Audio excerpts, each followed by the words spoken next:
भाषा दरअसल उनकी नहीं है, वो भाषा टीएमसी का ग्रामर है। वो भाषा टीएमसी, तृणमूल कांग्रेस की का मूल विचार है। आप सबने सुना होगा टेलीविजन चैनल के माध्यम से कि नरेंद्र चक्रवर्ती अपने भाषण में जो कोचिंग क्लास चल रहा है, जहां उनके लोकसभा क्षेत्र के टीएमसी के सभी कदावर नेता मौजूद हैं और कार्यकर्ता मौजूद हैं, उनको कह रहे हैं कि जाके अपने अपने क्षेत्र में जो भी भारतीय जनता पार्टी को समर्थन करने वाले वोटर हैं उनको चमकाइए। बंगाली में कोट अनकोट चमकाइए, मतलब डराइए, धमकाइए। उनको आप पूर्णतः कहिए कि आप अगर आने वाले बाईपोल्स, आप जानते हैं आसनसोल में अभी उपचुनाव है, 4 और विधानसभा में भी उपचुनाव है, कि अगर उपचुनाव में आप घर से बाहर निकल के बीजेपी के समर्थन में वोट डालेंगे तो ऐसा नहीं होगा कि हमें आपका पता, आपके एड्रेस के विषय में मालूम नहीं पड़ेगा, और जैसे ही आपके पता या आपके ठिकाने का हमें पता चलेगा तो आपके साथ क्या हश्र होगा यह आप जानते हैं और हमारे कार्यकर्ता जाके आपको बताएंगे। और हां, अगर आप घर से बाहर निकलकर वोट नहीं करते हैं तो खैर होगा, आप बंगाल में रह सकते हैं, बंगाल में अपना काम कर सकते हैं और बंगाल में अपना व्यवसाय या व्यापार कर सकते हैं। तो बंगाल में रहने के लिए ममता बनर्जी ने अपने लॉ मेकर्स, अपने विधायक के माध्यम से एक सूची जारी की है कि बंगाल में अगर रहना है, बंगाल में जीवित रहना है, बंगाल में कारोबार करना है और बंगाल में अगर सांस लेना है तो आपको किसी और पार्टी को, खास करके भारतीय जनता पार्टी को तो कतई वोट नहीं करना है। आपके मन में अगर बीजेपी के प्रति सहानुभूति है, आप अगर विकास को वोट देना चाहते हैं तो कतई घर से ना निकले, वरना आप जिंदा नहीं बचेंगे, आप यहां सांस नहीं ले सकेंगे, बंगाल आपको छोड़ना होगा, यहां व्यापार नहीं कर सकेंगे, यहां आप अपना जॉब नहीं कर सकेंगे। आप सोचिए किस प्रकार की मानसिकता है। मुझे आश्चर्य इस बात की है, अगर भारतीय जनता पार्टी का किसी विधायक ने इस प्रकार की धमकी दी होती तो आज पूरे हिंदुस्तान में ये तमाम जो अपोजिशन पार्टियां हैं ना, इनमें हाहाकार मच गया होता। डेमोक्रेसी खत्म हो गई, मर्डर हो गया डेमोक्रेसी का, हम तो यूनाइटेड नेशन चले जाएंगे, हमें न्याय नहीं मिल रहा है, सुप्रीम कोर्ट क्या कर रही है, हाई कोर्ट क्या कर रहा है। हाहाकार पूरे विश्व में मचा देते ही है।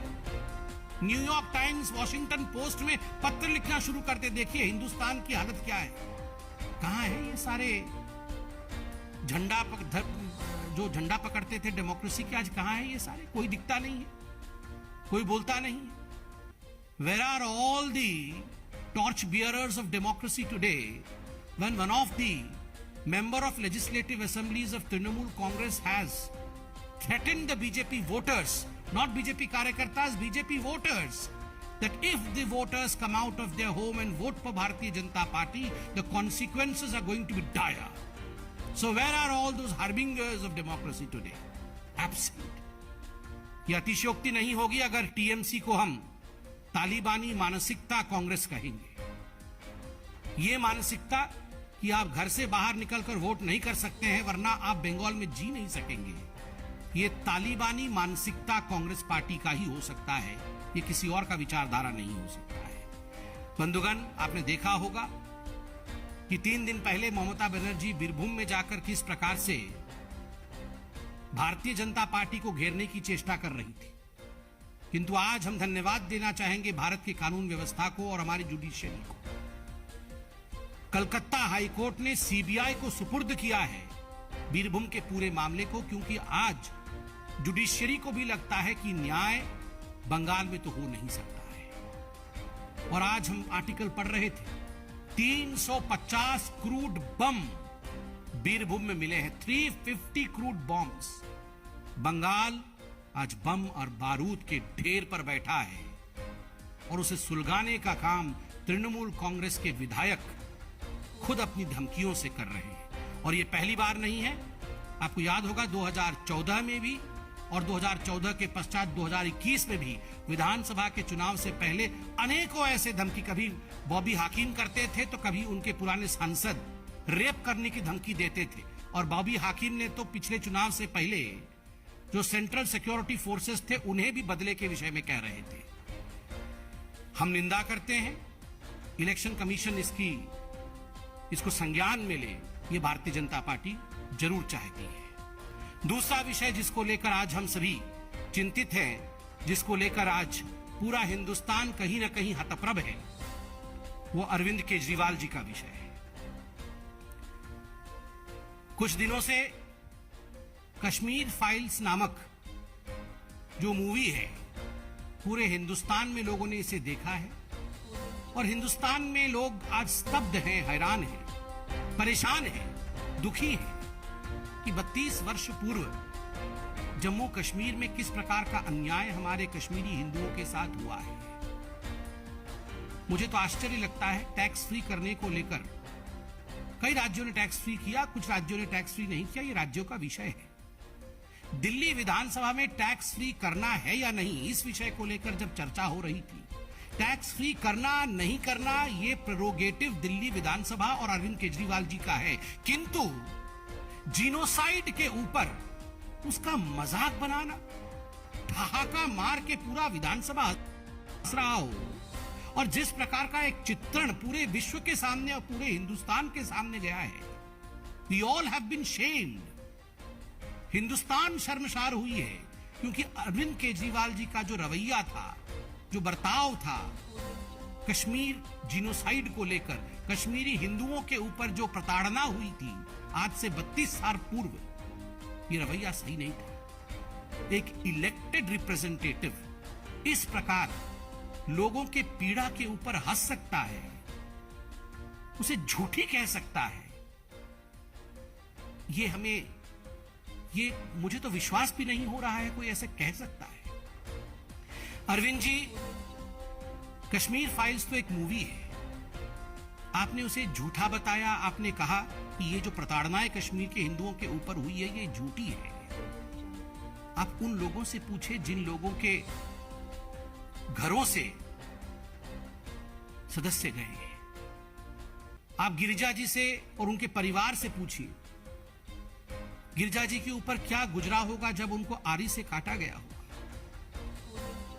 आप नीलकांत गंजू जी जो जस्टिस थे उनके और उनके परिवार से पूछिए, अगर समय में पीछे जा सके तो इन लोगों के जहन पे क्या गुजरा होगा, what they must have felt when the genocide was in fact underway in Jammu and Kashmir.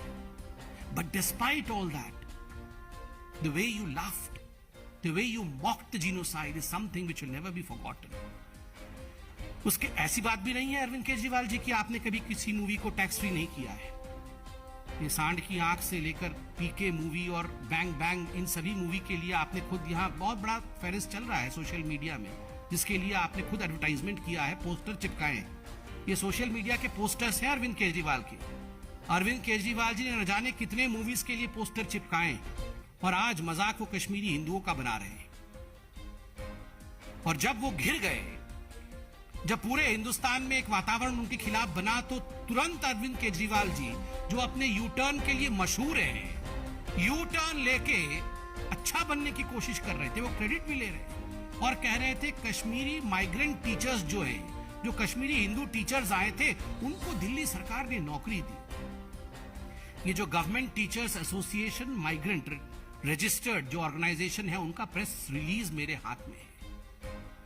मुझे तो आश्चर्य हो रहा है कि एक मुख्यमंत्री इस प्रकार से झूठ कैसे बोल सकते हैं।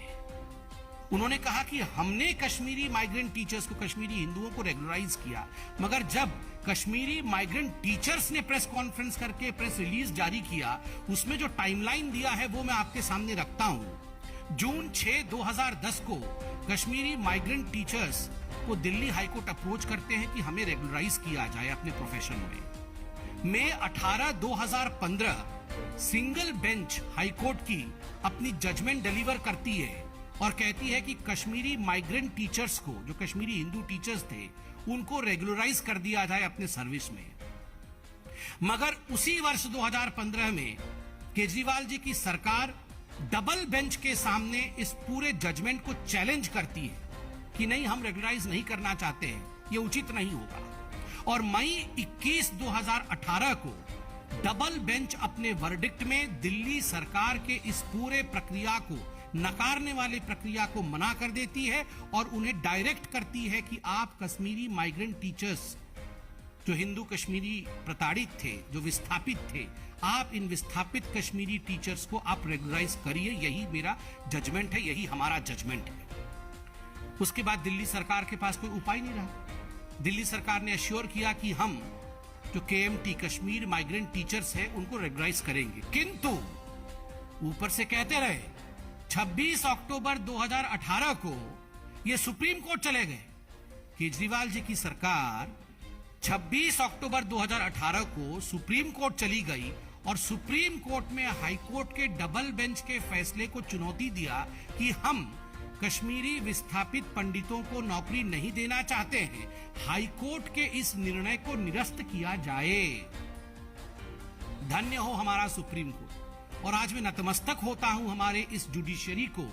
हमेशा न्याय दिया है जुडिशरी ने, और अंततोगत्वा 23 जनवरी 2019 को भारत के सर्वोच्च न्यायालय ने यह कहा कि यह नहीं हो सकता है, आपको रेगुलराइज करना ही पड़ेगा।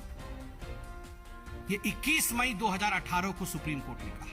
21 मई 2018 को सुप्रीम कोर्ट ने डायरेक्ट किया कि आपको जो जजमेंट था हाई कोर्ट का, उसे मानना ही पड़ेगा, जब कोई ऑप्शन नहीं था।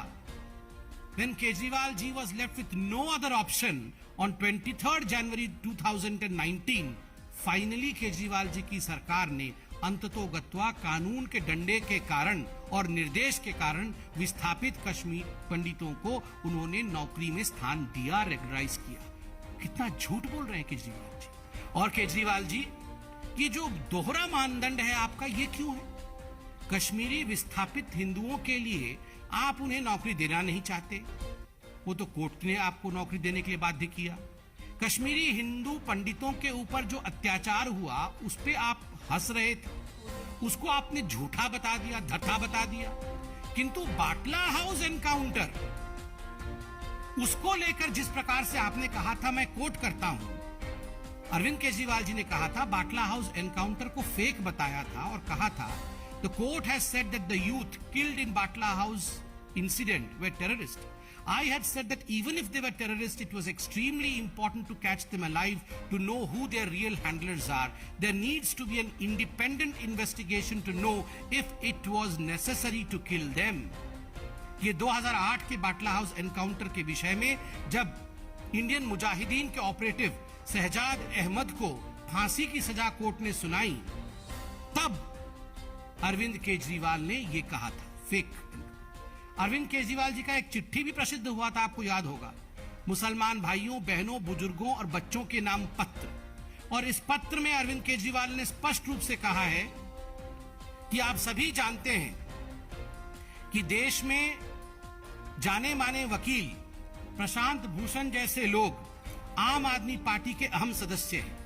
मुसलमानों को हक दिलवाने के लिए उन्होंने कई लड़ाइयां लड़ी। गुजरात में कई मुसलमानों को फर्जी मुठभेड़ों में मार डाला गया। इसी तरह इशरत जहां को भी फर्जी एनकाउंटर में मार दिया गया। प्रशांत भूषण ने इनके खिलाफ सुप्रीम कोर्ट में केस किया। वो आज भी बाटला हाउस के झूठे एनकाउंटर के खिलाफ कोर्ट में इंसाफ की लड़ाई लड़ रहे हैं। ये दोहरा मापदंड है, बाटला हाउस एनकाउंटर फेक। और जहां तक कश्मीरी हिंदुओं के जिनोसाइड का सवाल है, उस पर मजाक उड़ाना, भद्दी टिप्पणी करना। अंत में मैं इतना ही कहूंगा केजरीवाल जी के लिए, मैं अपनी सुविधा के लिए हर बार रंग बदल लेता हूं। मैं अपनी सुविधा के लिए हर बार रंग बदल लेता हूं, वोट के लिए ईमान बदल लेता हूं। मेरा नाम है अरविंद केजरीवाल, सच को छुपाने के लिए झूठ का चोला पहन लेता हूं। मैंने हर झूठ को सच बनाया है, मैंने हर झूठ को सच बनाया है। तुष्टीकरण की राजनीति से भोली भाली जनता को बरगलाया है। जब जब बात आई है हिंदुओं के न्याय की, तो आतंक को महिमा मंडित कर हर बात को धुएं में उड़ाया है, हर बात को धुएं में उड़ाया है। अरविंद केजरीवाल जी, ये जो कश्मीरी विस्थापित पंडितों के दर्द को धुएं में उड़ाने की आपकी चेष्टा थी, वो नाकाम हुई है। वो उचित नहीं है और हिंदुस्तान उसकी निंदा करता है। धन्यवाद बंधुओं, कोई प्रश्न हो तो अवश्य पूछें।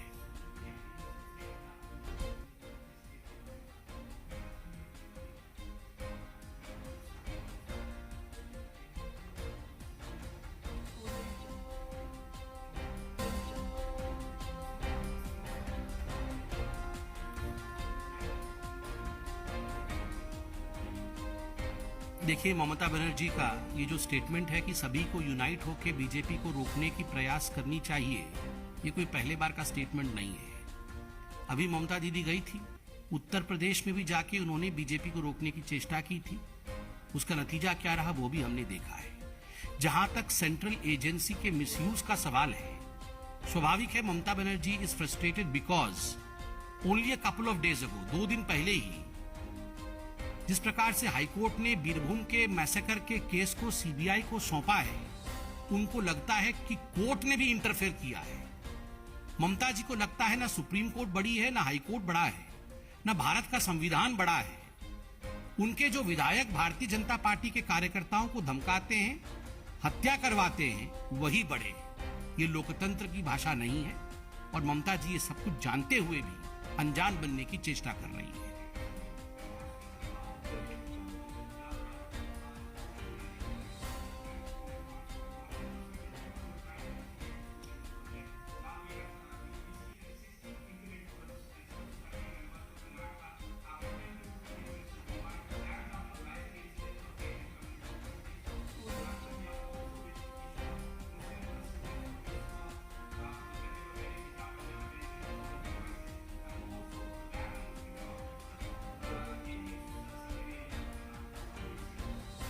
See, as far as intellectuals, non-intellectuals, or any category in the society is concerned, I believe we all are bound by the constitution of this country. हम सभी संविधान से बंधे हुए हैं. So ultimately what the court of this country, what the law of this country decides is bound to all of us. We're bound to follow it. As far as the hijab row is concerned, the court of the land has already given a judgment. We all respect the verdict, and I believe that's the final word.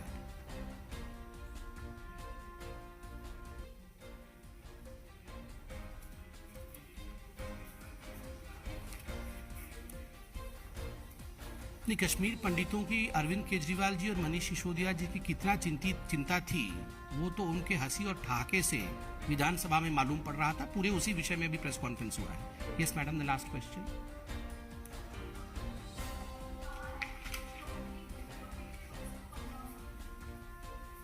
ममता बनर्जी तो BSF के विरोध में भी बोलती है, surgical strike होने पे Indian army के खिलाफ भी बोल देती है। और जहां तक पुलिस का सवाल है, ममता जी से पूछिए कि कहां चूक हुआ है टीएमसी की सरकार का, जो आज खुद न्यायाधीश कह रहे हैं, कोर्ट कह रहा है कि जांच बंगाल में नहीं हो पाएगा मैसेकर के मैसेकर को लेकर। जांच सीबीआई को सुपुर्द क्यों कर रही है? क्योंकि कहीं ना कहीं वातावरण अविश्वास का बंगाल के अंदर पैदा हुआ है। Thank you so much.